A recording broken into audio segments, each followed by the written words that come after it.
Okay.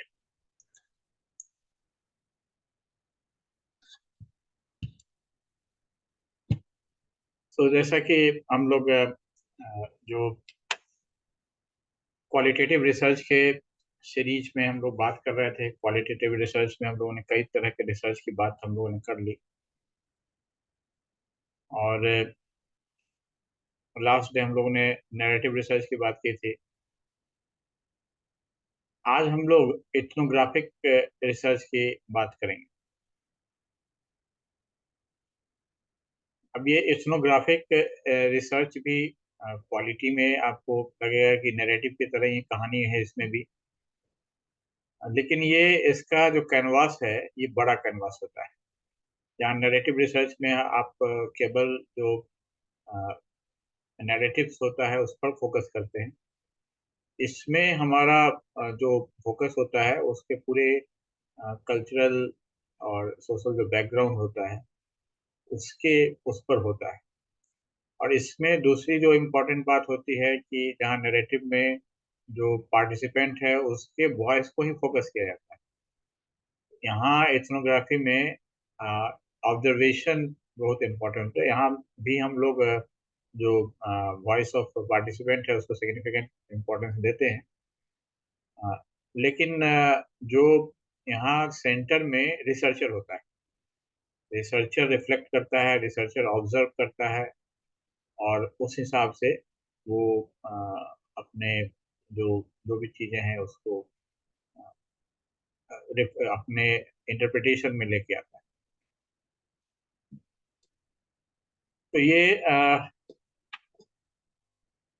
ज्यादातर research जो आजकल जो ऑब्जर्वेशन सोसाइटी ये ज्यादा प्रोमिनेंस में आजकल आ रहे हैं, इन द सेंस कि जो आजकल रिसर्च है वो थ्योरेटिकल फ्रेमवर्क से शुरू करके और कोई अ, उस तरह का स्टडी करने की तुलना में ज्यादा इस चीज पर फोकस करते हैं कि क्या किस कंडीशन में कोई काम शुरू हो रहा है और वो कंडीशन जो उनके जीने वाले जो लोग हैं उनके कॉन्टेक्स्ट में, उनके अनुभव में, उनके बीच में जा करके तब फील्ड ऑब्जर्वेशन, ये फील्ड को देखना, इस पर न कि दूर से ही उसका कुछ कारण अप्लाई करके कि संभव तो ये कारण होगा और फिर इसको टेस्ट कर लिया, एक थ्योरी बनाई कि संभव है कि ये थ्योरी एक कारण से ये हो रहा है और फिर उस थ्योरी को आपने टेस्ट कर लिया, अच्छा ठीक है हमने इस कारण को सोचा था तो हमारा 60% उसका एक्सप्लेनेशन इससे हो रहा है,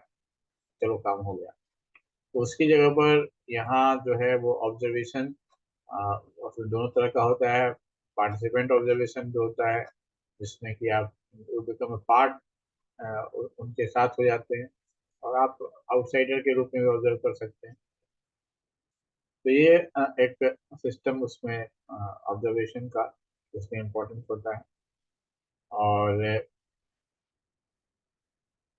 ये मुख्य रूप से जो कल्चर्स है और जो ग्रुप्स हैं उस पर फोकस करता है। जैसे यहाँ फिर एक और डिफरेंस है जो कि नैरेटिव्स रिसर्च से है कि यहाँ पर जहाँ नैरेटिव रिसर्च में हम लोग इंडिविजुअल पर फोकस करते थे, वो क्या स्टोरी है उसकी, और फिर वो इंडिविजुअल नैरेटिव्स को कलेक्ट करके फिर उसका हम कुछ एब्स्ट्रैक्टिफाई करते थे या कुछ उसका एक नया मेटा नैरेटिव बनाते थे। यहाँ जो है वो हमारा फोकस जो है सब कल्चर होता है पूरा, जो स्पेसिफिक पर्टिकुलर एक ग्रुप का, छोटा ग्रुप हो बड़ा ग्रुप हो या आदिवासी हो, किसी भी तरह का सिचुएशन हो सकता है। हाँ, तो उसका कल्चर हो सकता है या ग्रुप हो सकता है। तो इथनोग्राफी को जैसा ये लेकॉम्टे एंड पेसिल पेसिल ने डिफाइन किया है कि जिसमें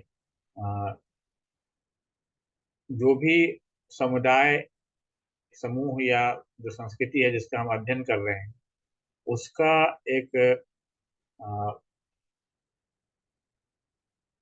बहुआयामी और अ, विश्लेषणात्मक रूप से एक उसका चित्र खींचना या उसका एक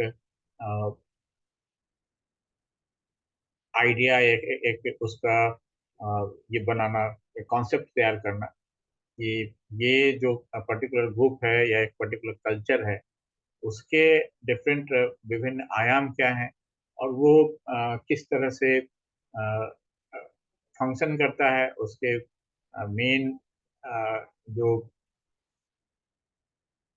फीचर्स हैं या यूनिक फीचर्स हैं, वो किस रूप में आते हैं, तो जो कि उसका यूनिक है, उसको खोजने की कोशिश की जाती है।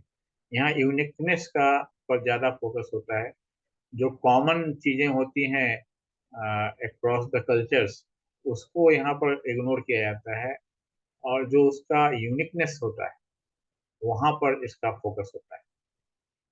तो ये जो है सो एक डिस्क्रिप्टिव है, एनालिटिकल है, और एक्सप्लेनेटरी है। ये तीनों चीजें इसमें होती हैं, descriptive, analytical and explanatory. Study of cultural values, belief and practices. और ये छोटे ग्रुप से लेकर के बड़ी सोसाइटी, जैसा कि मैंने कहा कि पूरे सोसाइटी के लिए भी हो सकता है। तो डिस्क्रिप्शन किस चीज का होगा, तो सोसाइटी का क्या किस तरह का है, सिंपल डिस्क्रिप्शन से लेकर के सिंपल डेमोग्राफिक डिस्क्रिप्शन से लेकर के कितने लोग हैं, किस जेंडर रेशियो क्या है, ये सब रेशियो जो सिंपल डेमोग्राफिक ये है, वो डिस्क्रिप्शन से शुरू करके उससे संबंधित सारे डिस्क्रिप्शन किस ज्योग्राफिकल एरिया में रहता है, क्या चीजें अवेलेबल हैं, रिसोर्सेज किस तरह के अवेलेबल हैं, ये सारी चीज का डिस्क्रिप्शन एक लेवल है। दूसरा है एनालिटिकल लेवल, जिसमें कि उनके आपस के रिलेशन को एनालाइज किया जाता है, किस तरह से उनके आपस में क्या संबंध है, नातेदारी कैसे है। मतलब ये डिपेंड करता है, कोई उसका एक फ्रेमवर्क मैं आपको नहीं बता सकता हूँ, क्योंकि जो एथनोग्राफिक स्टडीज है वो वैरी करती है। क्या आप स्टडी करने जा रहे हैं, क्या आपका पर्पस है। जैसे एक दिन डिस्कशन के दौरान हम लोगों ने चर्चा की थी, तो मैंने जो स्ट्रीट साइड में रहने वाले लोगों का की स्टडी की गई थी अमेरिका में, उसका आपको रेफरेंस दिया था। तो उस तरह की स्टडी होती है, तो वहाँ पर उनका जो क्या है, उनका इकोनॉमिक सिस्टम किस तरह से चलता है, वो कैसे सरवाइव कर रहे हैं, अपने को कैसे परसीव कर रहे हैं, उनकी आइडेंटिटी का क्या स्ट्रक्चर है, कैसे वो अपने आप को जस्टिफाई करते हैं या अपने आप को अपनी आइडेंटिटी को असर्ट करने की कोशिश करते हैं। ये सब ढेर सारे उसके डायमेंशन हो सकते हैं, जिस पर कि उसमें उसका एनालिसिस की जरूरत होती है। और एक्सप्लेनेटरी भी इन सब एनालिसिस में ये देखी जाती, कोशिश की जाती है कि कुछ चीज़ों का एक्सप्लेनेशन, क्योंकि जब आप कोई भी इवेंट, खास करके ह्यूमन रिलेटेड इवेंट जब आप देखते हैं, तो उसका एक्सप्लेनेशन खोजने की कोशिश करते हैं। जैसे और सिंपल आपके पड़ोस में झगड़ा हो रहा है, तो आपकी क्यूरियोसिटी होती है कि उसका कारण क्या है। अब आप उसके एनालिसिस में नहीं ज़्यादा सोचते हैं कि भाई मिडिल क्लास का है, पैसे की तंगी होगी, तो उसने वो पति पत्नी में झगड़ा हो रहा होगा, वो तो एनालिटिकल हो गया, बट आप उससे तो संतुष्ट नहीं होते हैं। वांट टू नो कि आखिर हो क्या रहा है इनका, क्यों झगड़ा हो रहा है। तो एक्सप्लेनेटरी जो है, एक्सप्लेन करने वाला कि अ, उसके पीछे रीजन क्या था, पति ने क्या कहा, पत्नी ने क्या कहा, फिर झगड़ा शुरू हुआ, किस दिशा में जा रहा है, क्या सोच रहे हैं ये लोग। We are interested in all kinds of things. तो वैसे ही आप रिसर्च को भी, ये एथनोग्राफिक रिसर्च को भी इस तरह से सोच सकते हैं कि केवल हम ये जान के चुप नहीं रह सकते कि यहाँ जो ग्रुप का रिलेशनशिप है वो कैसे है, अ, उसका स्ट्रक्चर क्या है।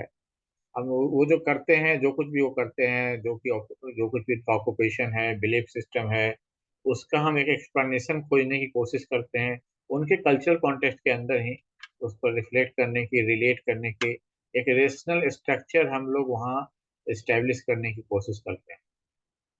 जो कि एक रिक्वायरमेंट है एक तरह से, एक जो मॉडर्न रिसर्च का एक रिक्वायरमेंट है। एक रेशनल स्ट्रक्चर वहाँ होना चाहिए, जो भी उनके वैल्यूज हैं, उनके बिलीफ्स हैं, और उनके जो प्रैक्टिसेस हैं, इसके एनालिसिस, एक्सप्लेनेशन और डिस्क्रिप्शन, इन तीनों की बात हम लोग करते हैं। इसमें बेसिकली हम लोग इन्वेस्टिगेट करते हैं जो उनका वर्ल्ड व्यूज है, जो पार्टिसिपेंट्स हैं उसमें उनका जो वर्ल्ड व्यू है उसको हम लोग जो डेटा कलेक्ट करके, और रिसर्चर जो होता है वो उनके बीच में जाके रहता है। ये आप अलग से नहीं, आप मीडिएटर के माध्यम से फोन करके इंटरव्यू लेके ऐसा करके आप ये नहीं कर सकते। ये आपको वहां जा करके वहां फील्ड में रहना होता है, समय बिताना होता है, you have to give time. और बहुत सारा टाइम आपको विदाउट पर्पस देना होता है। Without purpose in the sense, purpose तो आपके पास होता ही है, लेकिन जैसे आप दूसरे रिसर्च करना चाहते हैं, जाते हैं तो आप अपना एक शेड्यूल या क्वेश्चनर लेके जाते हैं, जहाँ की आपको एक टारगेट ऑडियंस आपको पता है कि ये अगर इन लोगों को से पूछना है या इस तरह का कोई व्यक्ति मिलेगा तो उससे बात करनी है। यहाँ पर ये है कि आपको पता है हमें इस ग्रुप में के बीच में जाना है। तो पहला जो स्टेज होता है वो काफी लंबा समय होता है, जिसमें आपको उसको रिपोर्ट बनाना पड़ता है। अब वो रिपोर्ट बनाने के लिए आपको उनके साथ चाय की दुकान पर बैठते हैं, आप उनके साथ छोटे मोटे जो उनके समस्याएं होती हैं तो उसके बीच में आप भी वहाँ खड़े होते हैं, आप उनकी बहस सुनते हैं। तो ये सब चीजें आप करते हैं ताकि जो वो पार्टिसिपेंट जो जो वो लोग हैं उनके बीच में आपका एक रैपट क्रिएट हो जाए। और फिर जो चीजें आप देखते हैं उसका क्या अर्थ है, ये आप अपने तरफ से भी सोचते हैं, और जो उनका है वो क्या सोचते हैं उसको भी रखते हैं। तो दोनों चीजों को मिला करके आप अ, उसको डिसाइड करने की कोशिश करते हैं। तो इस तरह से ये जो डाटा कलेक्शन हुआ ये एम्पिरिकल हुआ, यानी आपको फील्ड में जाकर के अनुभव करना होगा। ये आप कोई सी क्वेश्चनार में आप उनसे टिक नहीं लगवा रहे हैं, या इंटरव्यू में एक सवाल पूछ के नहीं निकल रहे हैं। You have to feel that, यानी एम्पिरिकल डेटा है, आपको वहां पर अनुभव उसका उनका लेना पड़ेगा। और जो भी नेचुरलिस्टिक सेटिंग में जाकर के जो भी उनका नेचुरलिस्टिक सेटिंग का मतलब है वो जहाँ रहते हैं, ऐसा नहीं कि उनको आप कहीं बुला करके बुलवा करके और वहां आप उनसे उनसे कर रहे हैं। वो जहाँ जिस स्थिति में जिस रूप में रह रहे हैं, अब आप ऐसा नहीं है कि एक प्रोग्राम रख दिया और वहां जा करके मिल लिए वहां एक, तो ऐसे नहीं। आप वहाँ उनको डे टू डे लाइफ में उनको ऑब्जर्व करना है, वो उनके अपने डे टू डे लाइफ में वो क्या और कैसे कर रहे हैं ये ऑब्जर्व करना है। ये नहीं कि आप उनको किसी भी तरह का स्पेशल ओकेजन बना करके और फिर आप उनको उनसे अगर डेटा लेने की या उनको उनसे बात करने की कोशिश करते हैं तो वहाँ फिर वो समस्या हो जाती है। वहाँ आप फिर वो अ, उनका एक्चुअल डेटा आपको नहीं मिल पाएगा। तो ये एम्पिरिकल उसका पर्सपेक्टिव है। उसके बाद जो चीजें हम लोग जो डेटा मिलता है उसका उसका हम लोग क्या करते हैं, उसके डिस्क्रिप्शन से लेकर के inference, explanation, causation and theory generation, ये सारे स्टेप्स हम लोग इसनोग्राफी में करते हैं। ये सारे स्टेप्स जो हैं जिसमें कि पहले हम लोग डिस्क्रिप्शन लेते हैं, फिर डिस्क्रिप्शन के आधार पर इन्फ्रेंसेस या एक्सप्लेनेशन, कॉजेशन, ये डिस्क्रिप्शन से ही निकलते हैं। और ये सब जब एक स्टेज में पहुंच जाते हैं, जब एब्स्ट्रैक्शन के स्टेज में, तो हम लोग उसका उससे कुछ थ्योरी जनरेट करने की कोशिश करते हैं। तो इथनोग्राफी थ्योरी से बहुत अलग नहीं है। ये भी केवल ऐसा नहीं है कि ये केवल एक डिस्क्रिप्शन दे के छोड़ देता है। ये भी कोशिश करता है कि एक इम्पिरिकल थ्योरी थ्योरी जो कि एक पर्टिकुलर ग्रुप के लिए सही हो, पर्टिकुलर ग्रुप का एक्सप्लेनेटरी हो, उस तरह का उसके यूनिकनेस के लिए को एक्सप्रेस करने वाला हो, ऐसे थ्योरी के जनरेशन में ये विश्वास करता है। तो ये इथनोग्राफी जो है मल्टीपल डेटा टाइप्स का यूज करता है, और जो कल्चरल फॉर्मेशन है किस तरह से उसको मेंटेन किया जाता है, और उसके कॉन्टेक्स्ट में जो उसके पार्टिसिपेंट हैं वो कैसे उसको परसीव करते हैं, ये सारी चीज़ें इम्पोर्टेंट होती हैं। और और इसके आधार पर वो अपने हाइपोथेसिस बनाते रहता है, और अ, अपने जो उसके थ्योरी जनरेट होते हैं उसको वहीं पर टेस्ट करते रहता है। तो यहाँ ये टेस्ट करने का मतलब ये है कि वो जो अगले ऑब्जर्वेशंस होते हैं उसके अगेंस्ट वो टेस्ट करता है। टेस्ट करने का मतलब यहाँ पर वो साइंटिफिक टेस्टिंग की बात नहीं हो रही है, जो हम लोग स्टैटिस्टिकल टूल लगा के टेस्ट करते हैं, उसकी बात नहीं हो रही है। यहाँ पर जो थ्योरी टेस्टिंग की बात है वो उसी कॉन्टेक्स्ट में है कि जैसे हमने एक परसीव किया किसी चीज़ के बारे में कि भाई ये जो स्टेट साइड रहने वाले लोग हैं, इनका एक सेल्फ जो है, ये ये अपने आप में, ये अपने आप को डाउन या लेस नहीं समझते हैं, ये अपने आप को भी सिग्निफिकेंट समझते हैं, इनके पास भी अपने बारे में एक पॉजिटिव व्यू पॉइंट है। तो फिर उसको हम लोग टेस्ट करते हैं कि क्या है पॉजिटिव व्यू पॉइंट एक दो लोगों में या अधिकांश लोगों में। सब लोगों के पास अपने इस कंडीशन में आने का, जो स्टेट साइड में रहने का जो कंडीशन है, उसके लिए कुछ जस्टिफिकेशन होता है। तो इस तरह से थ्योरी जनरेट करते हैं, फिर उसको टेस्ट करते हैं ऑब्जर्वेशन के द्वारा। अब इसमें जो ऑब्जर्वेशंस होते हैं वो कॉन्टेक्चुअल ऑब्जर्वेशंस, जिसके द्वारा जो हाइपोथेसिस इमर्ज करती है और बार बार रिपीटेशन होता है ऑब्जर्वेशंस के द्वारा, वही उसकी रियलिटी का टेस्ट होता है। अब ये टर्म्स हैं जो कि हम लोग साइंटिफिक स्टडी में भी यूज करते हैं कि रिलायबिलिटी, ऑब्जर्वेशन की रिलायबिलिटी। तो इसका मतलब ये है कि आपने कुछ अपना एक हाइपोथेसिस जनरेट किया, तो अब ये अगर कोई एम्पिरिकल उस तरह की स्टडी होती, साइंटिफिक स्टडी होती, तो उसमें उसको क्वेश्चनर या दूसरे टूल्स के द्वारा टेस्ट किया जाता। तो यहाँ भी हमको टेस्ट करने की रिलायबिलिटी की बात करनी होती है। यानी आपने ऐसा नहीं कि एक जगह कुछ देखा और आपने अपना एक मन बना लिया, लिख दिया और हो गया, ऐसा नहीं है। इसमें आपको बार बार उनके दूसरे सिचुएशन में एक दूसरे ग्रुप के साथ आपको टेस्ट करना होगा, उस जिस कल्चर का आप स्टडी कर रहे हैं या जिस जगह पर आप हैं, तो उसमें सोसाइटी में उस ग्रुप के छोटे छोटे अगर सब ग्रुप्स हैं, तो उनके बीच में भी आपको टेस्ट करना पड़ेगा। तो उससे जो भी पार्टिसिपेंट हैं उनका जो अपना सोशल कल्चर, उनका जो अपनी अंडरस्टैंडिंग है अपने बारे में, वो उनसे आप एक्सट्रैक्ट करते हैं, उनसे उनसे आप प्राप्त करते हैं। और फिर उन सब पर अपना रिफ्लेक्शन डाल के अपना आप उसमें वो सारे प्रोसेसेस जो हम लोग ने ऊपर बात की कि वो हम लोग उसको एक्सट्रैक्टिफाई करके थ्योरी जनरेशन तक लेके जाते हैं। तो ये सारी चीज़ें यहाँ पर होती हैं। ये जो एथनोग्राफिक रिसर्च है, इसमें कंपेरेबिलिटी और ट्रांसलेटेबिलिटी के इश्यू को एड्रेस किया जा सकता है, और जिसमें कि जो प्रत्यक्ष रूप से जो ग्रुप के कैरेक्टरिस्टिक होते हैं जिसका हम स्टडी कर रहे हैं, और जो भी एनालिटिकल कैटेगरीज का हम लोग यूज कर रहे हैं, उससे दूसरे ग्रुप के साथ कंपैरिजन करने के लिए इसका इस्तेमाल किया जाता है। अब ये देखिए, इसको थोड़ा सा रेफरेंस आप जैसे हम लोग को स्टडी करते हैं, तो हम लोग जनरलाइजेशन की बात करते हैं। हम पीछे हम लोग जब क्वालिटेटिव में भी हम लोग स्टडी की बात कर रहे थे, तो इंटरव्यू और दूसरे टूल्स के का इस्तेमाल करके, तो हम लोग जनरलाइजेशन करने की कोशिश करते हैं। तो जब आप, जाहिर है, आप जनरलाइज करते हैं तो आप ऐसे एब्स्ट्रैक्टिफाइड फॉर्म को खोजते हैं, एक ऐसी चीज को खोजते हैं, ऐसी बात को खोजते हैं जो सब में कॉमन हो। तो आप जब कॉमन चीज को ही अपने निष्कर्ष में निकालते हैं, तो आप उस एक ग्रुप का दूसरे ग्रुप के साथ कंपेरिजन नहीं कर सकते, क्योंकि आपने उनका जो कॉमन था वही निकाला है, वही खोजा है। आपका आपने उसका यूनिकनेस खोजा ही नहीं।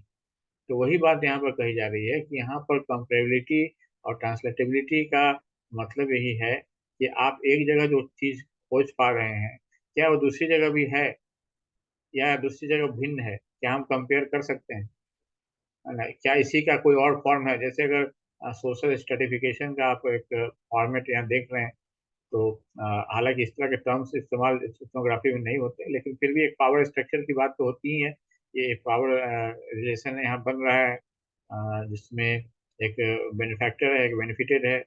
तो उसमें जो जो रिलेशन बन रहा है, तो क्या ये दूसरी जगह पर भी इस तरह का रिलेशन देखा जा सकता है? इनके सोसाइटी के कॉन्टेक्स्ट में एक यूनिक तरह का रिलेशन डेवलप हो रहा है। जैसे लैंड रिलेशन में अगर हम बात करें, तो जो किसान है और जो एग्रीकल्चर के लेबरर्स हैं, एग्रीकल्चरल लेबरर्स हैं, कृषक मजदूर हैं, उनके बीच में एक रिलेशन बनता है। तो ये रिलेशन ऐसा है जिसको कि आप अपने जगह पर देखते हैं, किसी आदिवासी जो गांव है उसमें भी आप देख सकते हैं। मतलब उसको क्या हम कंपेयर कर सकते हैं इनके रिलेशन में और उसके रिलेशन में, जहाँ पर कि कास्ट का डोमिनेंस है, हाई कास्ट डोमिनेंट है। वहाँ पर जो इस तरह का रिलेशन है, किसान, हाई कास्ट जो किसान है और जो मजदूर है उनका रिलेशन, और जो मिडिल कास्ट के लोग हैं उनका उनका और मजदूरों के बीच का रिलेशन, क्या कुछ कंपेरेबिलिटी वहाँ पर हम तुलना देख सकते हैं, क्या यूनिकनेस हमें दिखता है। तो ये सब इस तरह की चीजें, इस तरह के प्रश्नों को इथनोग्राफिकल जो टूल्स हैं वो ज्यादा अच्छे से हैंडल कर सकते हैं, आंसर कर सकते हैं। इथनोग्राफर जो है ये जो कल्चर डाइवर्सिटी है, इंडिविजुअलिटी है, और जो चीजें स्पॉन्टेनियसली उस समय हो रही हैं, जो सोशल सोसाइटी में जो भी इंटरेक्शंस होते हैं, और उसके उन सब चीज़ों के बीच में सबको बैलेंस बनाना पड़ता है। जैसे कि डाइवर्सिटी, इंडिविजुअलिटी, स्पॉन्टेनिटी, मतलब क्या है कि जैसे आप सोसाइटी में हैं तो हर एक व्यक्ति का अपना एक इंडिविजुअल यूनिकनेस है कुछ हद तक। और जो कल्चर है, आप वो कल्चर का आप जब बात करेंगे तो जाहिर है कि ग्रुप ऑफ के बारे में हम बात कर रहे हैं, ग्रुप के कल्चर के बारे में हम बात कर रहे हैं। तो ऐसी स्थिति में उस ग्रुप का जो यूनिकनेस है वो भी हमारा इंटरेस्ट की चीज़ है। और जो सोशल इंटरेक्शंस उनके बीच में होते हैं, वो वो स्पॉन्टेनिटी उसकी कितनी है, मतलब कि वो अ, कितना है कि वो रेगुलर फीचर उसमें क्या है, और जिसमें कुछ ऑर्डर देखा जा सकता है, पैटर्न देखा जा सकता है। और कुछ ऐसी बातें भी हो सकती है जो कि स्पॉन्टेनियस हो गई उस समय किसी एक पर्टिकुलर टाइम में, लेकिन वो उनका रेगुलर फीचर नहीं हो सकता है। तो ये बात यहाँ कही जा रही है कि उसके बीच में हम लोगों को एक बैलेंस बना करके चलना पड़ता है। तो इस तरह से आप समझ सकते हैं कि इथनोग्राफिक रिसर्च में ऑब्जर्वेशन है, इंटरव्यू है, डॉक्यूमेंट्री एनालिसिस हो सकता है, और जो भी अनऑब्स्ट्रक्टिव मेथड्स हैं, जिसमें कि आप बिना अपने आप को एक किसी तरह से उनके बीच में सजगता पैदा किए, उन लोगों को अलर्ट किए बिना आप ऑब्जर्वेशन कर सकते हैं, या इस तरह का जो भी मेथड मेथड अपना सकते हैं। तो उन दोनों का, उन सब मेथड्स का हम लोग यहाँ उपयोग करते हैं। और इस तरह से इसमें जो चीजें हमें चाहिए, इसको हम लोग यहाँ पर, ये टर्म यहाँ पर देख सकते हैं आप, आइडियोग्राफिक एक टर्म यूज किया गया है।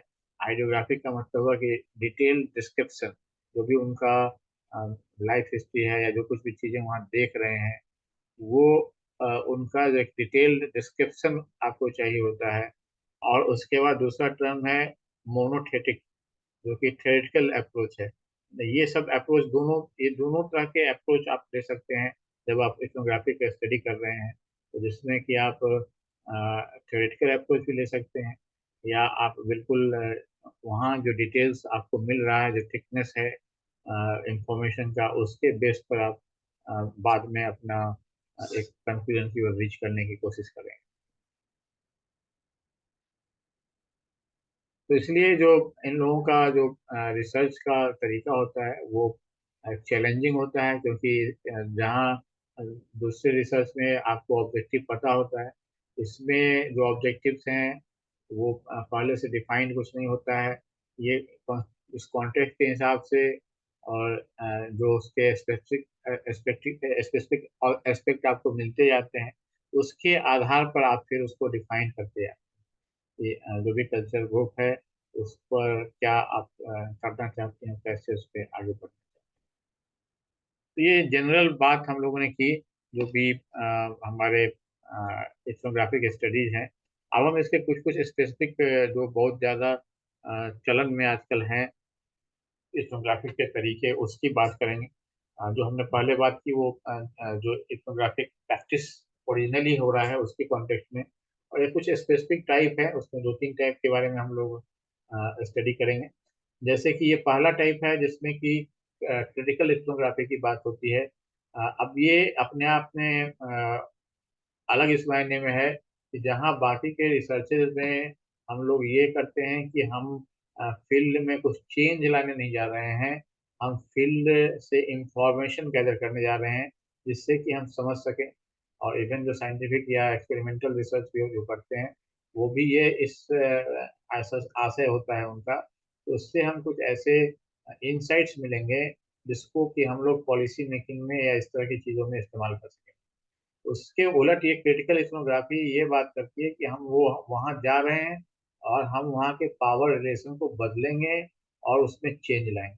एक क्रिटिकल टर्म अपने आप में आप जहाँ भी आप देखें तो वहाँ आपको ये समझना चाहिए कि ये लोग कुछ बदलाव की बात सोच रहे हैं, क्योंकि क्रिटिकल थ्योरी, क्रिटिकल जहाँ भी ये इस्तेमाल होता है उसका मतलब ये होता है कि जो भी एग्जिस्टिंग पावर रिलेशन है उस एग्जिस्टिंग पावर रिलेशन का एनालिसिस करना, उसको समझने की कोशिश करना और उसका कैसे लोगों के लाइफ पर इम्पैक्ट आ रहा है उसको जानने की कोशिश करना।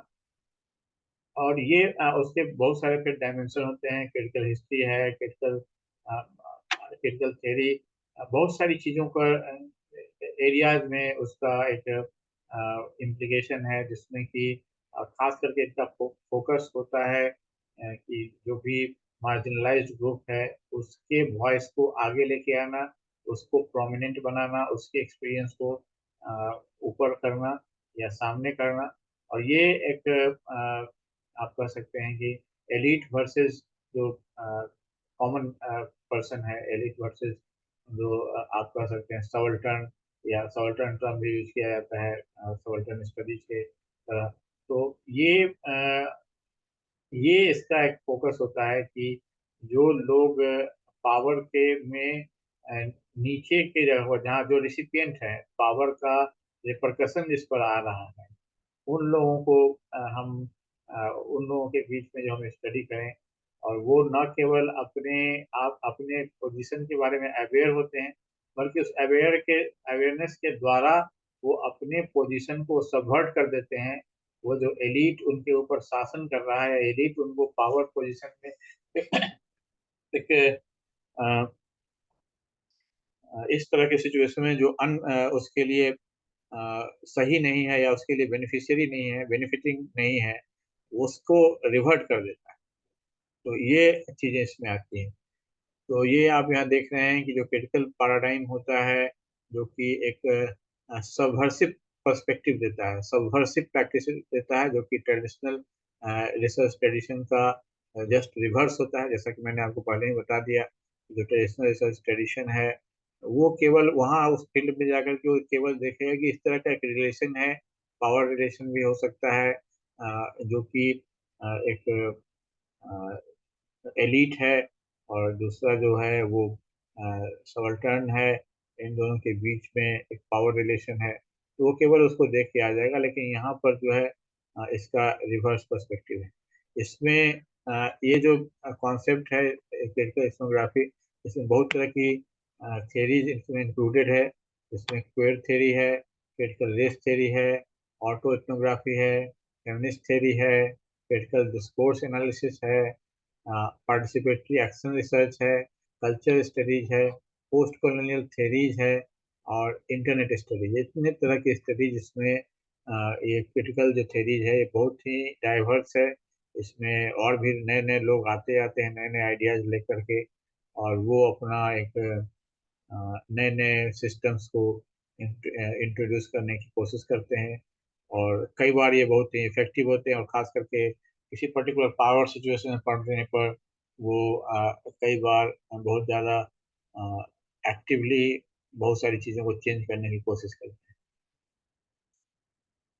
तो ये जो क्रिटिकल थ्योरी है इसका फोकस कहाँ होता है, जो ऑपरेशन है और इनइक्वालिटी इन सोसाइटी है उसको एक्सपोज करने, और जो इंडिविजुअल्स हैं उनको एक सामूहिक रूप से अपने उस पोजीशन से मुक्त करा करके एक नए जो जिसको कलेक्टिव इमेंसिपेशन यहाँ कहा जा रहा है, सामूहिक उन्मुक्ति या सामूहिक मुक्ति, जो भी वो पावर कंडीशन में है वहाँ से उनको इस तरह की इस राइटिंग का एम ये है कि उसको रिवर्ट कर दिया जाए। उसको केवल हम जा करके देख करके छोड़ेंगे नहीं, उसको हम रिवर्ट कर देंगे। तो जाहिर है इसका एक फीचर ये होगा कि जो इसका एक पॉलिटिकल इंटेंट होगा, यानी जो सिस्टम है, पावर का रिलेशन है, उसको बदलना है। पॉलिटिकल इंटेंट इस स्टडी में, इस तरह की स्टडी में इनहेरेंट होता है। और एथिकल रिस्पॉन्सिबिलिटी ये सोचते हैं कि अगर हम किसी जगह कुछ देखते हैं जो हमारे हमें लगता है कि ये सही नहीं है, तो हम हमें उसके बदलने के लिए उसको हमारा एथिकली उसके प्रति एक्टिव होना चाहिए। और इस तरह से ये इनहेरेंटली पॉलिटिकल है। और जो पॉलिटिकल एक्टिविज्म है उसके लिए टूल का काम करता है। जो भी एक्सेप्टेड मीनिंग्स हैं किसी चीज़ के बारे में, उसको चैलेंज करता है। स्टेटस को जो वहाँ बना हुआ है, जो यथास्थिति बनी हुई है, उसको डिस्टर्ब करता है। और जो न्यूट्रलिटी ऑफ रिसर्च है, जैसे पहले से मैं कह रहा हूँ कि रिसर्च न्यूट्रल, जो जनरल रिसर्च है वो न्यूट्रल होता है, उसको क्वेश्चन करता है। उसको उससे अलग हटने की कोशिश करता है। और इसका जो एक्सप्लिसिट एजेंडा होता है वो freedom, social justice, equity, well being, और पर्टिकुलरली जो मार्जिनलाइज एंड ऑप्रेस्ड इंडिविजुअल हैं उनके कॉन्टेक्स्ट में ये काम करता है। तो जो भी रिसर्चर इसमें एक्टिव होते हैं, उनके उनको अपने पॉसिबिलिटी के बारे में, उस रिसर्च में पोजिशनलिटी के बारे में, सॉरी, पोजिशनलिटी के बारे में अलर्ट होना चाहिए। उनको पता होना चाहिए, जैसे कि अ, वो जो अ, उन लोगों के बीच में जा रहे हैं, जिन लोगों के बीच में वर्क करने जा रहे हैं, तो उनका यहाँ केवल रैपोर्ट से काम नहीं चलेगा, उनका ट्रस्ट बिल्ड होना चाहिए। क्योंकि जब आप इस तरह के एक पॉलिटिकल चेंज की बात कर रहे हैं, तो आप वहाँ पर एक नया दृष्टिकोण उनको देने की कोशिश कर रहे हैं। और एक एक तरह से उनके उनका जो दृष्टिकोण है उसको कोई एक डायमेंशन देने की कोशिश कर रहे हैं। तो जाहिर है आप उनको इन्फ्लुएंस करने की कोशिश कर रहे हैं। तो वो आपसे तभी इन्फ्लुएंस होंगे जब उनको ये लगेगा कि इनके द्वारा जो कही गई या की गई बात है वो हम कर सकते हैं। हमारे लिए ये ऐसा करना अपने जो सिचुएशन में है, जिस सिचुएशन में हम हैं, उससे उसको बेहतर बनाएगा। हम और ज़्यादा खराब सिचुएशन में नहीं जाने वाले हैं, इससे हमारी बेहतरी ही होगी, ऐसा। और हम उसको सफलता, उससे भी सबसे इम्पोर्टेंट बात है कि जैसे मार्जिनलाइज्ड पीपुल हैं उनका जो या ऑप्रेस्ड पीपुल हैं उनका जो सिचुएशन है होता है वो बहुत ही एक नाजुक होता है। मतलब कि वो बहुत ही मार्जिन पर जी रहे होते हैं। बहुत ही थोड़े सोर्सेज होते हैं उनके लाइवलीहुड के, या दूसरे जो भी उनके कंडीशंस होते हैं, वो बहुत ज़्यादा स्ट्रांग नहीं होते हैं, जो कि किसी तरह के विरोध को, या कोई अगर उनके पीछे पड़ जाए या कोई उस पर उनको सप्रेस करने की सोचे, तो उसको वो अ, सह सकें सारे लोग, अ, वो ज़्यादा कठिनाई को झेल सकें। इसलिए वो अलर्ट रहते हैं कि कोई काम वो कभी एक्सेप्ट करेंगे या लेंगे जब वो उनको लगता है कि इसमें कोई रिस्क नहीं है, या रिस्क अगर है भी तो हम इसको सक्सेसफुली झेल सकते हैं। तो ये सब चीज़ें, और इस कारण से जो ये पोजिशनलिटी का की बात है, ये इम्पोर्टेंट होता है कि आप अपने आप को उनके बीच में किस तरह से रख रहे हैं और किस तरह से देख रहे हैं। तो मुझे लगता है कि यहाँ तक आपको बात समझने में कठिनाई नहीं हुई होगी। अब इसी को हम लोग एक उसके आधारभूत जो अवधारणाएं हैं क्रिटिकल इथनोग्राफी के, उसके कॉन्टेक्स्ट में देखते हैं। जैसे कि रिसर्च जो है वो पावर रिलेशन पर फोकस्ड होता है। ये पावर रिलेशन को समझने में या पावर रिलेशन को बताने में केंद्रित होता है। और ये पावर रिलेशन जो है वो एक सामाजिक और ऐतिहासिक सिचुएशन में होता है, बनता है ना। ये कोई अचानक बनी हुई चीज़ नहीं है, आज की बनी चीज़ नहीं होती है। एक सोशल हिस्ट्री उसकी होती है जिसके कारण ये डेवलप होता है। और यहाँ पर जो तथ्य होते हैं और उससे जुड़े जो मूल्य होते हैं वो उनको आप बहुत बार अलग नहीं कर सकते हैं। जैसे कि अगर आप पॉवर्टी की स्थिति में है, तो जो उससे संबंधित जो मूल्य हैं, अ, जैसे कि आप ये सोचते हैं कि जो गरीब है वो ज़्यादा सुखी है, हम लोग ज़्यादा सुखी हैं, भले ही थोड़ी चीज़ें हमारे पास कम हैं, हम लोग ज़्यादा सुखी हैं, जो अमीर है वो ज़्यादा दुखी है, बीमार है, और दूसरी चीज़ें आप उसके बारे में सोचते हैं। तो ये जो है, अब ये फैक्ट भी है, क्योंकि ये आपके पोजीशन को स्ट्रेंथन करता है। तो ये फैक्ट और वैल्यूज जो आपके हैं उनको आप सेपरेट कई बार करना नहीं अलग कर सकते हैं यहाँ पर, क्योंकि जो चीज़ें वैल्यूज के रूप में होती हैं वो उनके पोजीशन को बनाने के लिए फैक्ट का काम करती है। तो इसलिए ये जो इन चीज़ों को अलग करना कई बार मुश्किल होता है।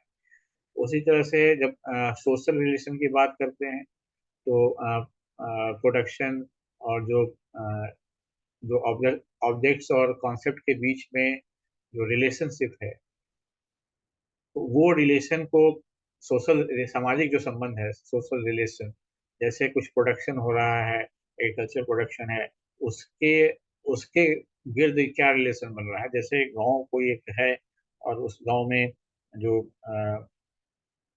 जोतदारी का सिस्टम है, अ, या बटाईदारी का सिस्टम है, तो ये बटाईदारी का सिस्टम कैसे काम कर रहा है, वो कैसे सोशल रिलेशन में क्या काम करता है। जैसे कास्ट सिस्टम, अक्सर बटाईदारी सिस्टम में जो गांव के सिस्टम वो कास्ट सिस्टम के द्वारा गाइडेड होते हैं।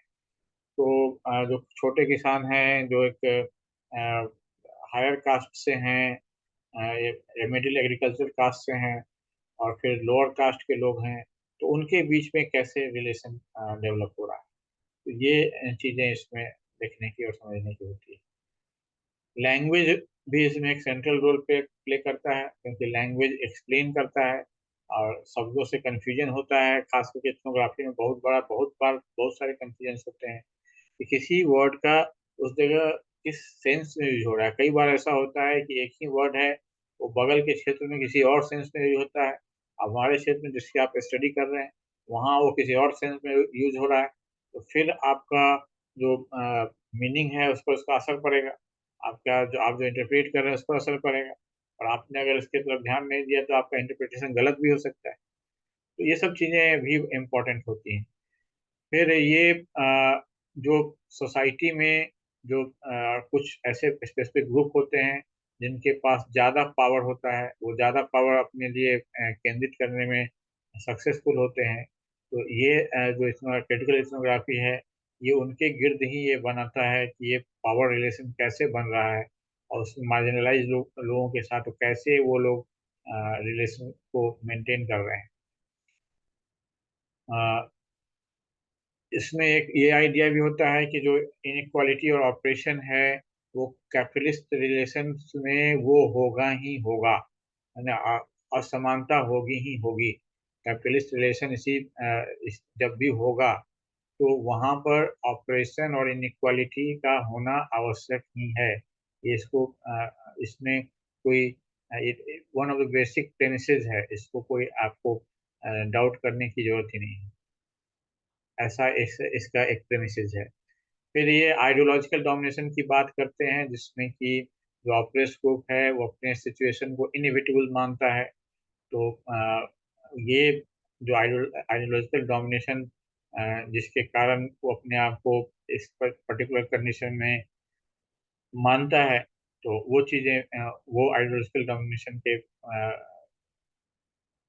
को स्टडी करना भी इनका एक इम्पोर्टेंट एस्पेक्ट होता है, जिसमें कि ये न केवल रिलेशंस का अध्ययन कर रहे हैं, बल्कि वो उस आइडियोलॉजी को भी खोजने की कोशिश करते हैं कि जिसके कारण ये लंबे समय से जो ग्रुप का रिलेशनशिप, पावर रिलेशनशिप है, वो चल रहा है, वो कौन सा आइडियोलॉजिकल स्ट्रक्चर है जिसने इस रिलेशन को सस्टेन किया हुआ है, ताकि वो इसको चैलेंज कर सकें और उसके जगह पर एक दूसरे सबवर्ट कर सकें, उसको उलट सकें।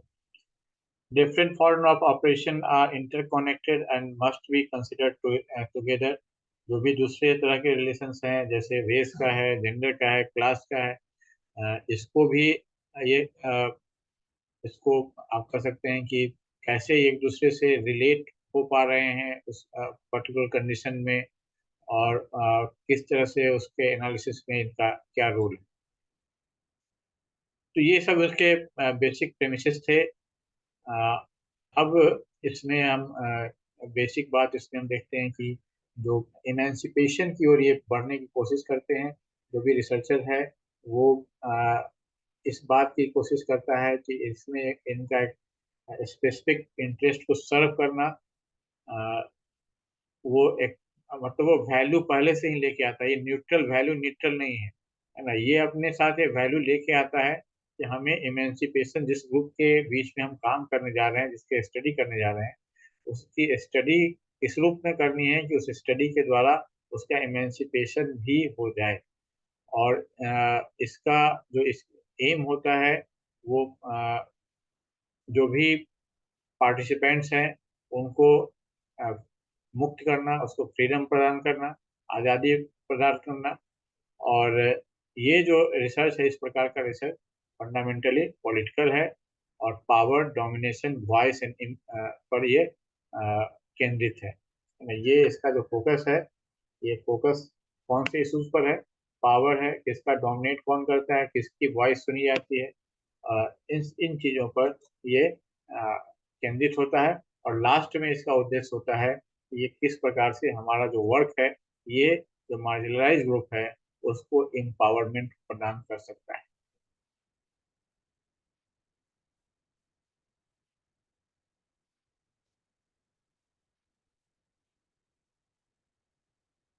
इसी तरह से जो इसके क्या ये क्वेश्चंस रेज करता है, उसमें जो सबसे इम्पोर्टेंट क्वेश्चंस होते हैं वो लेजिटिमेसी और पावर के क्वेश्चंस होते हैं। इसमें सबसे ज्यादा ये बात उठाई जाती है कि कोई व्यक्ति अगर पावर के पोजीशन में बेनिफिटेड है तो उसको लेजिटिमेसी कैसे मिली है, क्यों लोग ये मानते हैं कि ठीक है उसका होना तो अच्छा है, या उसके उसके बिना तो हमारा काम नहीं चलने वाला है। इस तरह की लेजिटिमेसी कैसे मिलती है, पावर उसको कहाँ से मिल रहा है, सोसाइटल वैल्यूज कैसे मिल रहे हैं, उसका डोमिनेशन कैसे मेंटेन हो रहा है ना, ऑपरेशन जो है उसको उसका रेसिस्टेंस क्यों नहीं हो पा रहा है। तो ये सब अलग अलग इसमें क्वेश्चंस है।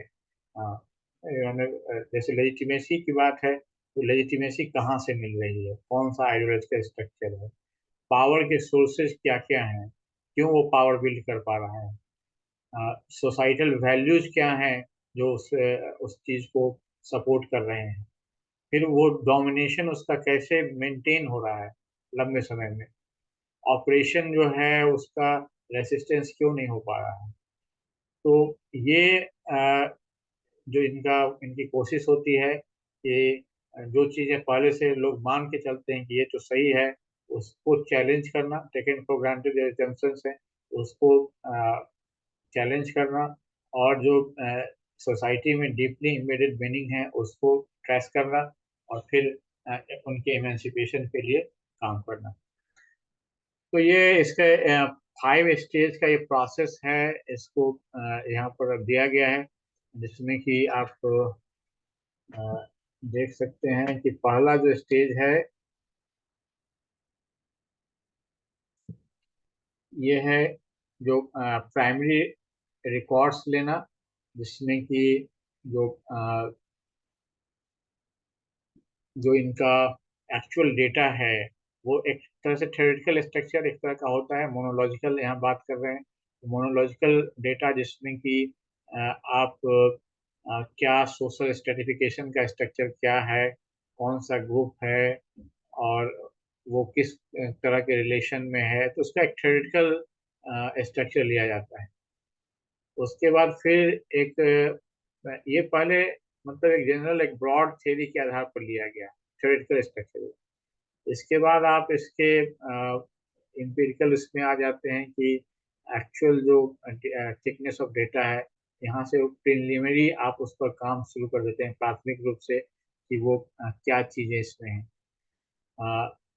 फिर ये स्टेज है, इसमें आप मेनली ऑब्जर्वेशन करते हैं और ये डेटा कलेक्ट करते हैं।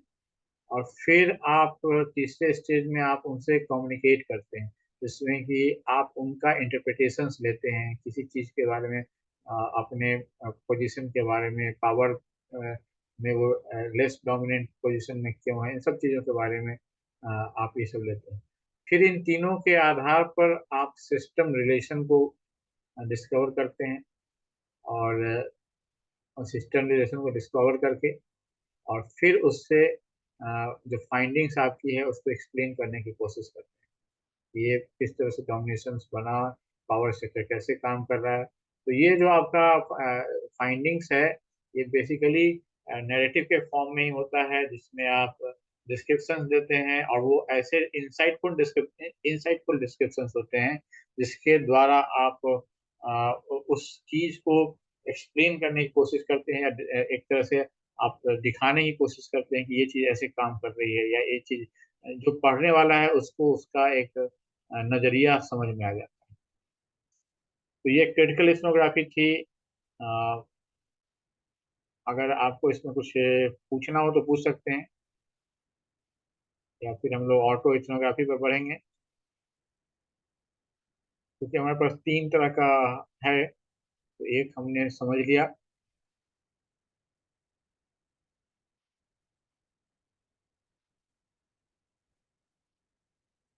तो ऑटो इथनोग्राफी जो है, ये एक रिसर्च का तरीका है जिसमें कि हम लोग व्यक्तिगत अनुभव को जो सांस्कृतिक विश्लेषण है, संस्कृति का जो विश्लेषण है, उसके साथ कंबाइन करने की कोशिश करते हैं।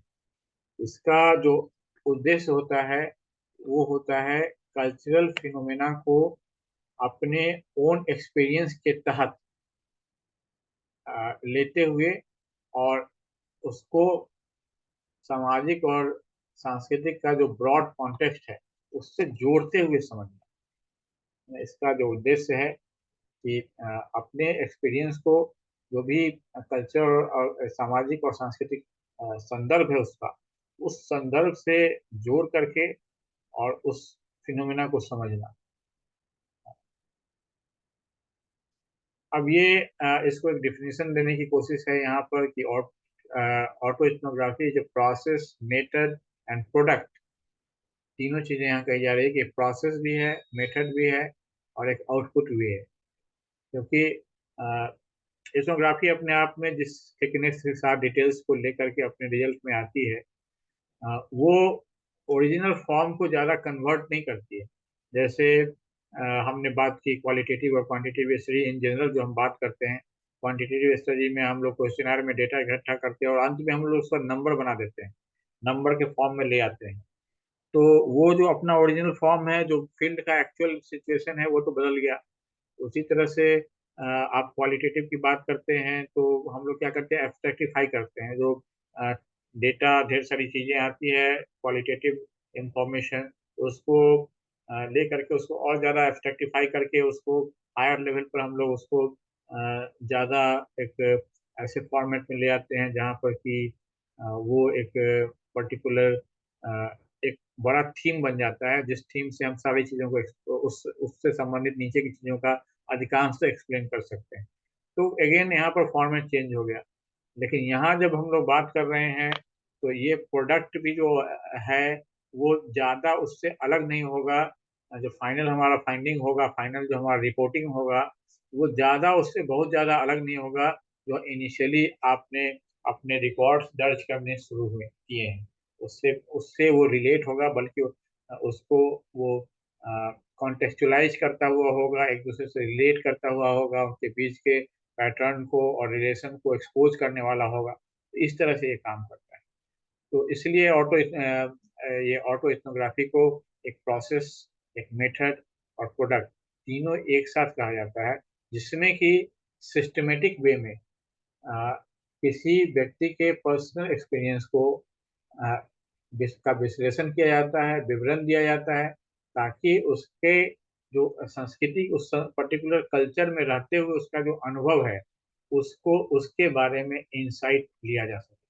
यानी एक व्यक्ति है जो किसी पर्टिकुलर कल्चर कंडीशन में रह रहा है, तो उसमें उससे उसके रिफ्लेक्शंस को जमा करके हम ये समझने की कोशिश करते हैं कि उस कल्चर में रहते हुए वो किस तरह से अनुभव कर रहा है।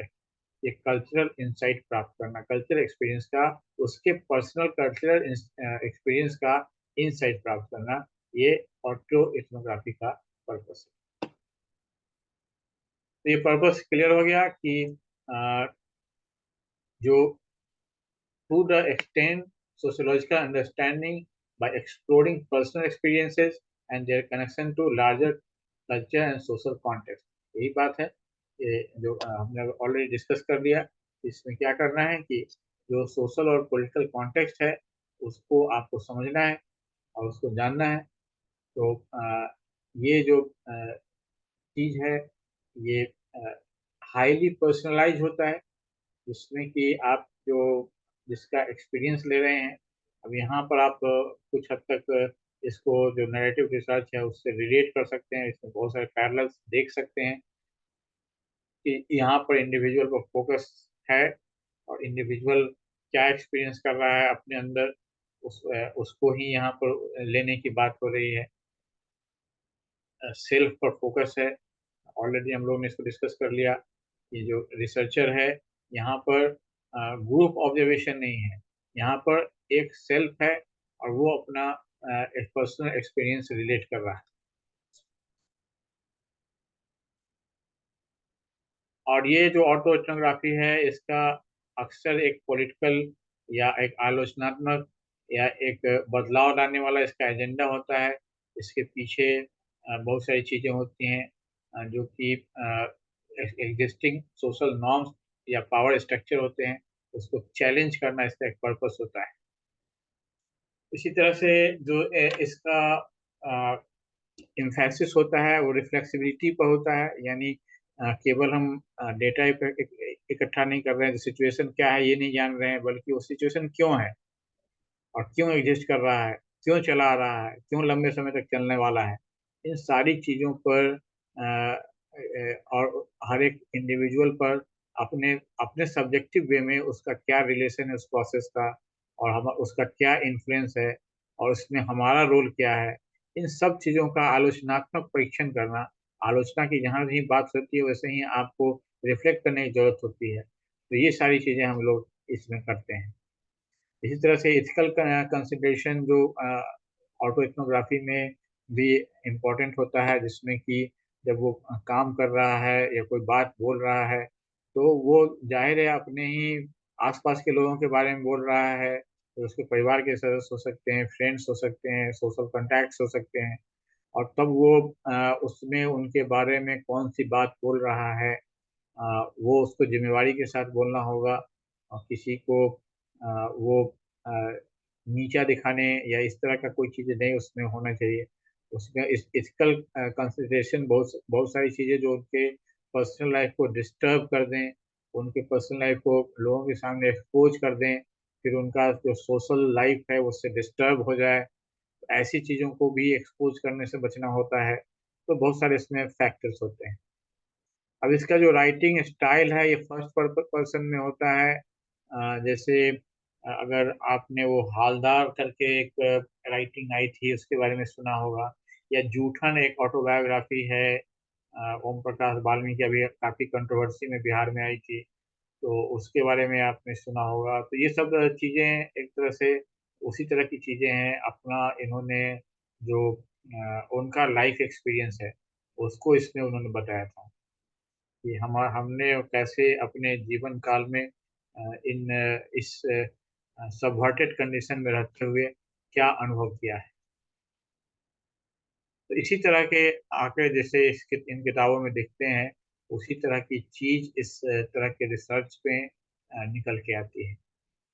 इसके बाद इसमें एनालिटिकल अप्रोच है, जिसमें कि जो भी रीडर होता है वो अपना एक एनालिटिकल स्टैंड लेता है, जिसमें कि जो थ्योरेटिकल एनालिसिस है उसको पर फोकस करते हुए, और फिर वो इंफॉर्मेटिव जो भी सूचना देने वाले हैं उनसे वो इंटरेक्ट करता है, यानी वो उनके सामने वो थ्योरेटिकल पोजीशंस रखता है और उनसे पूछता है कि आपको क्या लगता है कि ये इस जगह कोई रोल प्ले कर रहा है। फिर इसके बाद ये जो सिस्टम है, जो ऑटो एथनोग्राफी है, ये इसका इसकी आलोचना जाहिर है कि इस बारे में इस नाते होगी। ये सेल्फ इंडल्जेंट है। इसमें एनालिटिकल रिगॉर्ड का पता नहीं चलता है, क्योंकि आप अपने ही लेवल पर सब कुछ कर रहे हैं, अपने अंदर ही सब कुछ कर रहे हैं। इंडिविजुअल रिसर्चर पर बहुत ज़्यादा फोकस है। अ, हालांकि जो इसके प्रोपोनेंट हैं, इसके जो समर्थक हैं, वो ये मानते हैं कि जब आप एक इंडिविजुअल को अपने अंदर की बातें बताने के लिए पूरी छूट देते हैं, तो इससे बहुत ही वैल्यूएबल इंसाइट मिलता है, और खास करके ह्यूमन एक्सपीरियंस और कल्चर अंडरस्टैंडिंग के कॉन्टेक्स्ट में इससे एक बहुत ही गंभीर इंसाइट मिलता है। तो ये ऑटो एथनोग्राफी था, जो कि कल्चरल फिनोमेना को एक्सप्लोर करने में और उसकी आलोचना करने में अ, इस मेथड का उपयोग किया जाता है। अब हम लोग तीसरे पर चलते हैं, वर्चुअल एथनोग्राफी पर, जो कि एक रिसर्च अप्रोच है, जो कि ऑनलाइन कम्युनिटीज के ऊपर, उनके कल्चर पर, उनके बिहेवियर पर, जो कि उनके डिजिटल रिल्म में जो उनके बिहेवियर हैं, यानी जो उनके डिजिटल जो लिखते हैं, रिस्पॉन्ड करते हैं, सोशल रिलेशंस बनाते हैं, सोशल मीडिया पर बनाते हैं, इन सब कॉन्टेक्स्ट में इसको फोकस किया जाता है। और इंटरनेट को यहाँ पर एक कल्चरल और सोशल फिनोमेना के स्पेस के रूप में देखा जाता है, और जो एथनोग्राफिक मेथड है, उसको इस वर्चुअल इन्वायरमेंट को समझने के लिए, एक्सप्लोर करने के लिए, विश्लेषण करने के लिए इस्तेमाल किया जाता है। तो जाहिर है, इसका जो की एस्पेक्ट है, उसमें पहला एस्पेक्ट क्या हुआ कि इंटरनेट जो है एक रिसर्च स्पेस है। Internet just is not just a service, it is a social culture space, and hence it is a research space also, क्योंकि इसमें कम्युनिकेशन हो रहा है, इंफॉर्मेशन शेयरिंग हो रही है, कम्युनिटी बिल्डिंग हो रही है। ये सारी चीज़ें जब इसमें हो रही हैं, तो ये रिसर्च स्पेस है। सोशल और कल्चर रिलेशंस यहाँ बन रहे हैं। इसमें ऑनलाइन कम्युनिकेशन पर फोकस होता है, जिसमें कि क्योंकि ऑनलाइन कम्युनिकेशन एक तरह से पीपुल लोगों के रोजमर्रा के जीवन का पार्ट हो चुका है, और इसलिए ये जो है वो उनके जीवन की चीज़ों को भी रिफ्लेक्ट करता है, जिसमें social networking, email, online interview, message board, chat room, forums, ये सब चीज़ें हैं जो कि जिस माध्यम को ये इसमें इस्तेमाल किया जाता है। और सोशली कंस्ट्रक्टेड स्पेस होता है, जिसमें कि अ, ऐसा कहा जाता है कि जो सोसाइटी में जो सोसाइटी का स्ट्रक्चर होता है, उसी स्ट्रक्चर के हिसाब से जो इंटरनेट का स्पेस है, वो भी निर्धारित या निर्मित होता है। जैसे आप जेंडर रिलेशन की बात करते हैं, जेंडर का अगर मेल फीमेल के डोमिनेंस की बात करते हैं, तो आप देखेंगे कि जो इंटरनेट का स्पेस भी जो है, वो मेल डोमिनेंट दिखता है अक्सर, जहाँ पर कि मेल्स जो हैं सो ज़्यादा इजीली एक्सप्रेस करते हैं अपनी बात को खुलकर, और कई बार जो है सो ज़्यादा बहुत ज़्यादा ओपन वे में करते हैं, और जिसके इसमें वो जो फीमेल्स हैं उनका एक तो एक्सेस के कारण भी ये है कि उनका एक्सेस ही कम है, इसलिए उनका रिप्रेजेंटेशन कम होता है। और दूसरा, जिस तरह का वहाँ कम्युनिकेशन होता है, वहाँ पर उस फॉर्म ऑफ कम्युनिकेशन में वो पार्टिसिपेट नहीं करना चाहते। तो ये जो है, जो एक्चुअल में सोसाइटी में जो मेल डोमिनेंट स्पेस होता है, उस तरह का कंडीशन यहाँ पर भी देखने में को मिलने लगता है। जैसे कि आप सुनते हैं कि ट्रॉल होते हैं लोग, ट्रॉल होते हैं, तो ट्रॉल होने का मतलब क्या हुआ कि बहुत सारे आलोचक उस पर आलोचनाएं करते हैं, या उसके ऊपर बारे में उसके जो भी सोशल मीडिया का उनका अ, होता है, उस पर वो जा करके कुछ लिखते हैं या कहते हैं, तो उनकी आलोचना करते हैं। तो ये स्पेस है, उस तरह का स्पेस है जहाँ पर कि जो एक कंफर्मिटी की खोज में होते हैं लोग, चाहते हैं जो ट्रोल करने वाले हैं कि एक पर्टिकुलर टाइप ऑफ चीज या वो जिस चीज को सही समझते हैं उस तरह का की चीज कंफर्म की जाए इस स्पेस में भी। तो तो ये स्पेस जो है सो एक तरह से कंटेस्टेशन का स्पेस है जहाँ पर संघर्ष चल रहा है लोगों के बीच में। एक ढेर सारे ग्रुप हैं जो हर एक ग्रुप चाहता है कि ये स्पेस हमारे जो मानसिक जो हमारी चीज है उसके हिसाब से ये स्पेस बने। तो वो कंटेस्टेशन का ये स्पेस बन जाता है। जाहिर है तो इसकी बात हम लोगों ने ऑलरेडी कर ली कि ये किस तरह का स्टडी इसमें होगा। जो टेक्स्ट बेस्ड हो सकता है और ऑब्जर्वेशन कंप्यूटर बेस्ड टूल्स जो भी हैं उसका होता है। और और इसमें फिर पार्टिसिपेंट ऑब्जर्वेशन और फील्ड नोट्स वगैरह जो जनरल एथनोग्राफी में इस्तेमाल किए जाते हैं वो भी यहाँ भी इस्तेमाल किए जाते हैं। अब इसमें चैलेंजेस क्या है कि फेस टू फेस आप इंटरेक्शन नहीं है, तो इसलिए जो आइडेंटिटी और ऑथेंटिसिटी का एक बहुत बड़ा मामला होता है। आप देखते हैं कि अक्सर मेल फीमेल के रूप में अपने आप को रिप्रेजेंट करते हैं सोशल मीडिया पर, या फीमेल मेल के रूप में रिप्रेजेंट करती है। तो इस तरह से एक आप निश्चित तौर पर नहीं जान सकते हैं कि जो अगला जो लिख रहा है वो कौन कौन है, किस जेंडर का है, किस बैकग्राउंड से आता है। They can take on any persona they want, जिसको इंटरनेट की भाषा में अवतार बोलते हैं। ये I you can take avatar. Even अवतार के बहुत सारे सॉफ्टवेयर्स भी हैं जो आपको किसी पर्टिकुलर प्लेटफॉर्म पर एक अवतार लेने की बात करते हैं। तो जाहिर है जिस अवतार को आप लेते हैं तो उसके हिसाब से आप जरूर बिहेव करने की कोशिश करते हैं, थोड़ा बहुत ही सही। तो जो अवतार टर्म है वो ये अपने आप में इस बात को दिखाता है कि आप कोई रिसर्च करना चाहते हैं, स्टडी करना चाहते हैं। तो उसकी आइडेंटिटी और ऑथेंटिसिटी को इस पर इससे एक बड़ा सवाल उत्पन्न होता है कि आप उस व्यक्ति की स्टडी कर रहे हैं या अवतार के रूप में वो जो व्यक्ति रोल प्ले करना चाह रहा है उसकी स्टडी कर रहे हैं। फिर ये एनोमिटी और प्राइवेसी का भी मामला होता है। जैसे अगर आप ये स्टडी जैसे बड़ी बड़ी कंपनी है, कंपनियां उनके पास ये टेक्नोलॉजिकल पावर है कि वो आपके डिटेल पर्सनल इंफॉर्मेशन जो है वो निकाल सकते हैं अपने स्टडी के पर्पज से। उनको आपने ही और सारे राइट्स दिए हुए हैं, चाहे वो सोशल मीडिया प्लेटफॉर्म हो या कोई मार्केटिंग का साइट हो। तो आपने उनको अपना सारा राज बताया हुआ है पहले से ही। उनके जासूस आपके ब्राउजर में बैठे होते हैं जो जिनको कुकीज कहा जाता है। कंप्यूटर या की भाषा में या इंटरनेट की भाषा में आप कह सकते हैं, डिजिटल टेक्नोलॉजी की भाषा में। कुकीज क्या होते हैं, आपसे आप जैसे ही साइट खोलते हैं तो आपसे कहा जाता है कि आप एग्री कीजिए, इस कुकीज को हम आपके यहाँ डाल देंगे।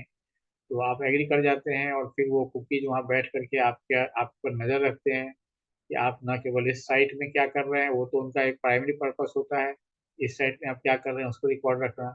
उसके साथ साथ वो कुकीज जो है सो दूसरे कामों पर भी नज़र रखते हैं। जैसे फेसबुक का जो पूरा बिजनेस का जो स्ट्रक्चर है वो इसी बात पर डिपेंड करता है तो उनके यूजर्स किस क्या क्या काम कर रहे हैं, क्या क्या चीज़ें, उनका प्राइमरी कंसर्न अभी क्या चल रहा है, उसके हिसाब से जो रेलेवेंट एडवर्टीजमेंट है, रेलेवेंट चीज़ों का प्रचार आपके सामने में कर सकें। तो ये उनका जो बेसिक मॉडल है, उनका बेसिक स्ट्रक्चर है बिजनेस का, वो इसी आपके प्राइवेसी को एक्सपोज करके ही उनको मिलता है। तो इस तरह की बात भी यहाँ पर एनोमिटी और प्राइवेसी से रिलेटेड, और उससे जाहिर है जो एथिकल कंसर्न है, जो कॉन्फिडेंशियलिटी, प्राइवेसी, इन्फॉर्म कंसेंट, ये सब तो अक्सर गायब ही होता है जब डिजिटल रिसर्च या डिजिटल इसकी बात होती है, क्योंकि अधिकांश चीज़ें लोग पहले ही ले लेते हैं परमिशन। आप कोई ऐप डाउनलोड करते हैं तो आपसे ढेर सारा परमिशन पहले ही ले लेता है, यहाँ ये एक्सेस दे दो, ये एक्सेस दे दो। आपका इसमें ढेर सारा एक्सेस पहले से ही ले लेते हैं, और ताकि वो आपका एक डाटा माइनिंग करें, डाटा कलेक्ट करें और फिर वो डाटा माइनिंग करते हैं, रेलेवेंट जो एडवर्टीजमेंट है या रिक्वायरमेंट है वो आप तक पहुंचाएं। तो अब ये बहुत सारे लोग उसको माइंड नहीं करते हैं, बहुत सारे लोग माइंड करते हैं, डिपेंड करता है आप क्या सोचते हैं। उसी तरह से ये ऑनलाइन कम्युनिटी पर फोकस्ड है। ये रियल जो वर्चुअल कम्युनिटी के अंदर अ, जो अगर एजुकेशनिस्ट की अगर हम बात करें तो उनके लिए जो रियल पीपुल है, जैसे कि मान लीजिए टीचर्स का एक ग्रुप है तो उसकी स्टडी करनी है, तो आप जानते हैं कि ये एक पर्टिकुलर वेबसाइट है या एक पर्टिकुलर सोशल ग्रुप है। फेसबुक का ग्रुप हो सकता है जो कि टीचर्स का ग्रुप है, या व्हाट्सएप पर टीचर्स का या लेक्चरर्स का ग्रुप है। तो आपको पता है कि ये रियल पीपुल हैं, और फिर उसके बारे में जो एक कॉमन इंटरेस्ट उन लोगों का है उसके बारे में फिर वो स्टडी कर सकते हैं। तो ये इसमें पॉसिबिलिटी होती है। फिर इसके इथनोग्राफिक ऑथेंटिसिटी के बारे में कई बार सवाल उठाया जाता है कि ये जो है ये इथनोग्राफिक एक्सपीरियंस को एक्चुअल और कंप्लीट रूप में देता है कि केवल पार्शियल रूप में बता पाता है, क्योंकि जब आप किसी व्यक्ति के इंटरनेट बिहेवियर की बात करते हैं तो जाहिर है कि उसका कंप्लीट वो बिहेवियर जो है सब पार्ट ऑफ उसका डेली लाइफ है। डेली लाइफ में उसका जो जीवन है उसका एक पार्ट है जो कि इंटरनेट पर दिख रहा है। तो आप उस व्यक्ति को क्या केवल उस पार्ट के आधार पर समझ सकते हैं? ये भी एक सवाल इसमें उठता है। अ, और ये इंटीग्रेशन है एक तरह से इनलाइन ऑनलाइन और ऑफलाइन वर्ल्ड का, जो कि इसमें आप जब उनका डीप इंटरव्यू करते हैं तो उनके ऑफलाइन लाइफ के बारे में भी जानने की कोशिश कर सकते हैं। तो ये इस तरह से ये चीज़ें इसके अंदर आती हैं। तो इस तरह से जो 3 तरह के इथनोग्राफिक जो रिसर्च होते हैं उनके बारे में हम लोगों ने देखा है। क्रिटिकल इथनोग्राफी के बारे में, ऑटो इथनोग्राफी के बारे में, वर्चुअल इथनोग्राफी के बारे में, और इन जनरल जो इथनोग्राफिक रिसर्च क्या होता है, शुरुआत हमने वहाँ से की। और फिर हमने उसके 3 जो स्ट्रीम्स हैं अलग अलग, उसके बारे में हम लोगों ने जानने और समझने की कोशिश की। तो इसके बारे में अगर आपके कुछ प्रश्न हो तो आप